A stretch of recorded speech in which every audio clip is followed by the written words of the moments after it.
I've just inserted a camera card, and if I hit F11 on the Mac to hide everything and show the desktop, you'll see this Nikon N1 card reader and this DICOM folder. I'm sure I'm pronouncing it incorrectly, but that's just how I quickly refer to it, and a folder of images that were shot in JPEG and the Camera RAW format at the same time. Now, if I were to go back, I could simply drag this folder to the desktop and then rename them through Bridge and add metadata through Bridge, extra data about the file stored in the file. But I'd like Bridge to do all the work for me at once. So if I come back down to Adobe Bridge and choose File, Get Photos from Camera, I still have my iPhone plugged in, and I'm in the Advanced dialog. There's a Standard dialog down at the bottom, or Advanced dialog down at the bottom. So I'm going to select the Nikon N1, and it pulled that card reader to see all the images on the card. I'm going to choose to make a new folder, and I will go up a level and make a new folder called Baby Girl. So we have a series that we'd like to use for birthday party invites. So I'll hit Create and Open.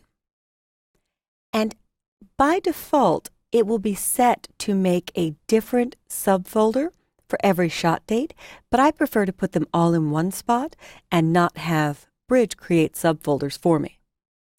So I'm going to choose None. For the name, I'll name this Baby Girl. And I don't need an underscore after the file name. I always use underscore so I don't get the %20 wherever I would be tempted to put a space here. That would be replaced with %20 often when you email files. And I'll start numbering at 1. And if I have several camera cards full of images, I'll just copy each batch, and Bridge will remember how many I imported last time and pick up at the next number. Now, if I look at templates, I have standard templates that I use, one for my company and one for Ryan Sue, a photographer who's granted me rights to some of his images for these videos. For the basic metadata, I'm just attaching my name and my copyright, and I will click Get Media. And it says Get Media because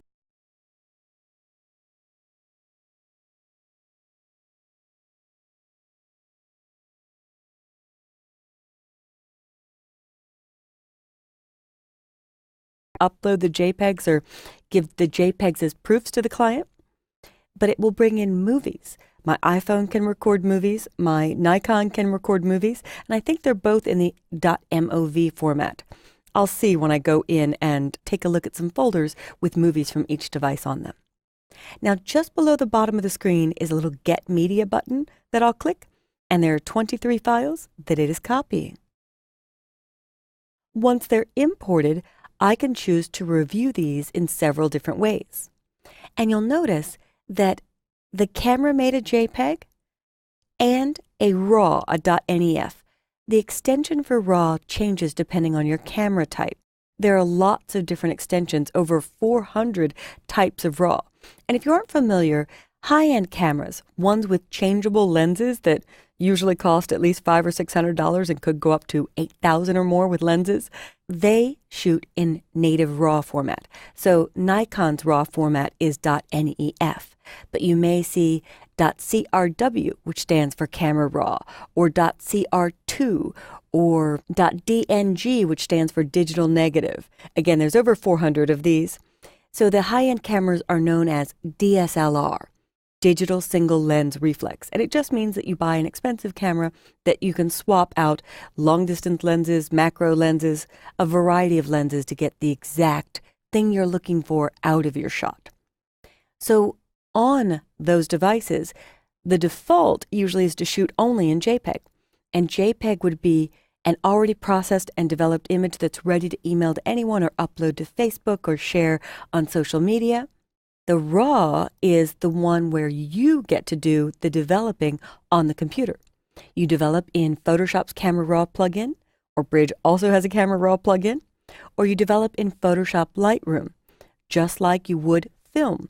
In film, you had a darkroom where you would develop. On the computer, you have a Lightroom where you don't have to work in the dark or completely in the dark, and you can get many different variations of the exact same image, pulling what you want and what you saw or what you intended to convey in that photo out of the image through your developing process. So as I look at this folder of images, I'm going to choose Edit, select All, and I may decide to just look at the JPEGs or just the camera raw. I may also go to View and Slideshow. And in Slideshow, I can compare the JPEG to the RAW. The RAW is basically unsharpened, uncolor corrected, but the pure data from the camera, and it can never be harmed. So if I go back with my left arrow key on my keyboard, I have my camera set to vibrant for JPEG, and there's a lot of camera settings. I won't go into great detail there, but it boosts the saturation and the vibrance of all the colors a little bit more. So in the pure shot, I don't get that extra yellow tone or boosted rich pinks that you're seeing here. But I still will need to develop the RAW myself, make it a better shot and the way I saw it when I was shooting this scene. So I'm going to hit Escape, but I will point out the last thing about importing RAW images. When I did the batch rename, either Tools batch rename or when using File Get Photos from Camera, it knew that the first image that was a JPEG is also the same first image that's a RAW format, or the Nikon RAW format, the NEF. So it didn't do 1, 2, 3, 4. These two are the first shot, these two are the second shot, these two are the third, and so on. And then I can begin to organize and develop using Photoshop's Camera Raw plugin, or do more serious hardcore corrections and adjustments in Photoshop. So this has been importing high-end camera images using File Get Photos from Camera that pulls from a card reader or a USB reader that's plugged directly into your computer.